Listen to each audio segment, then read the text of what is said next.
আসসালামু আলাইকুম প্রিয় দর্শক, আপনারা জানেন বাংলাদেশের প্রধান উপদেষ্টা ডক্টর মোহাম্মদ ইউনূস জাতির উদ্দেশ্যে ভাষণ দিয়েছেন। সেই ভাষণে তিনি বলেছেন, খবরটা আমরা সমকাল পত্রিকা থেকে পড়তেছি, সাংবিধানিক সংস্কারে ৬ কমিশন গঠন, যারা পেলেন দায়িত্ব। খুশির সংবাদ, দেখি কারা দায়িত্ব পেলেন। দেশে সাংবিধানিক সংস্কার করবে অন্তর্বর্তী সরকার। সমাজের সকল স্তরের মানুষের প্রতিনিধিত্ব ও স্বার্থ নিশ্চিত এবং জুলাই গণ অভ্যুত্থানের বার্তাকে প্রতিফলিত করা এ সংস্কারের লক্ষ্য বলে জানিয়েছেন প্রধান উপদেষ্টা ডক্টর মোহাম্মদ ইউনূস।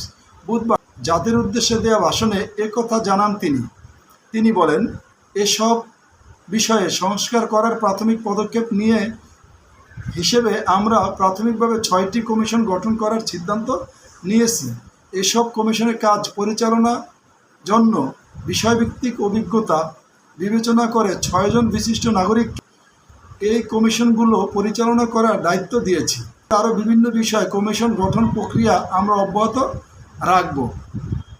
খুবই ভালো খবর যে ৬ বিষয়ে সংস্কার: নির্বাচন, পুলিশ প্রশাসন, বিচার বিভাগ, দুর্নীতি দমন, জনপ্রশাসন ও সংবিধান, এই ৬ বিষয় সংস্কার কমিশন গঠনের কথা জানিয়েছে প্রধান উপদেষ্টা। যারা দায়িত্ব পেলেন, প্রধান উপদেষ্টা বলেন, নির্বাচন ব্যবস্থা সংস্কার কমিশনের প্রধান হিসেবে দায়িত্ব পালন করবেন ডক্টর বদিউল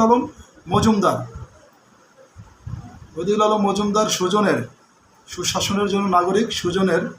পুলিশ প্রশাসন সংস্কার কমিশনের প্রধান হিসেবে কাজ করবেন সরফরাজ চৌধুরী। বিচার বিভাগ সংস্কার কমিশনের প্রধান হিসেবে দায়িত্ব পালন করবেন বিচারপতি শাহ আবু নাঈম মমিনুর রহমান। দুর্নীতি দমন সংস্কার কমিশনে প্রধান হিসেবে দায়িত্ব পালন করবেন ডক্টর ইফতেখারুজ্জামান। জনপ্রশাসন সংস্কার কমিশনের প্রধান হিসেবে দায়িত্ব পালন আব্দুল মুঈদ চৌধুরী এবং সংবিধান সংস্কার কমিশনের প্রধান হিসেবে ডক্টর শাহদিন মালিক দায়িত্ব পালন করবেন। ১ অক্টোবর থেকে কমিশনের কাজ শুরু হবে। ডক্টর মোহাম্মদ ইউনূস বলেছেন, পূর্ণাঙ্গভাবে গঠিত হওয়ার পর কমিশন আনুষ্ঠানিকভাবে তার কাজ আগামী ১ অক্টোবর থেকে শুরু করতে পারবে বলে আশা করছি।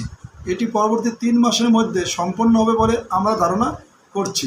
দর্শক, খবরটার অনেক বড়, আমি এই শর্টকাটে আমরা বললাম অনেক বাদ দিয়ে। আসলে আমরা দেখতেছি, আপনারা জানেন আমিও ব্লগ করি, আমিও একটা নিউজে আজকে বিকেলে ডক্টর মোহাম্মদ ইউনূসের প্রতি অনেক ক্ষোভ ঝেড়েছিলাম। এটা আমার ব্যক্তিগত ক্ষোভ না, এটা হচ্ছে দেশের নাগরিক হিসাবে দেশের ভালো চাই বিদায় দেশের ভালোর জন্য আমাদের কিছু রূপরেখা।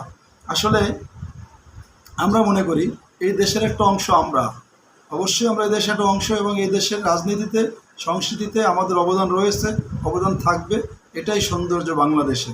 তারই ধারাবাহিকতায় আমি বলতে চাই, এই যে আজকে যে ৬ কমিশন গঠন করা হলো, আমাদের জানা মতে আমরা জানি যে ৬ জনকে দেওয়া হলো দায়িত্ব, এরা স্ব ক্ষেত্রে তাদের অনেক বছরের অনেক দিনের অভিজ্ঞতা রয়েছে এবং তাদের যোগ্যতা অভিজ্ঞতা নিয়ে আমাদের কোনো প্রশ্ন নেই। কিন্তু তাদের যোগ্যতা অনুযায়ী তারা যদি মন মানসিকতা সেটেল না করেন, কাজ করার মতো মানসিকতা স্থির না করেন, সেক্ষেত্রে আমরা অবশ্যই সমালোচনা করব।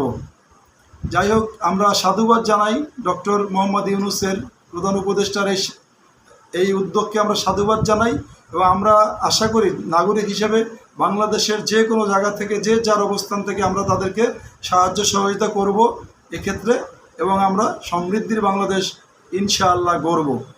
ধন্যবাদ সবাইকে।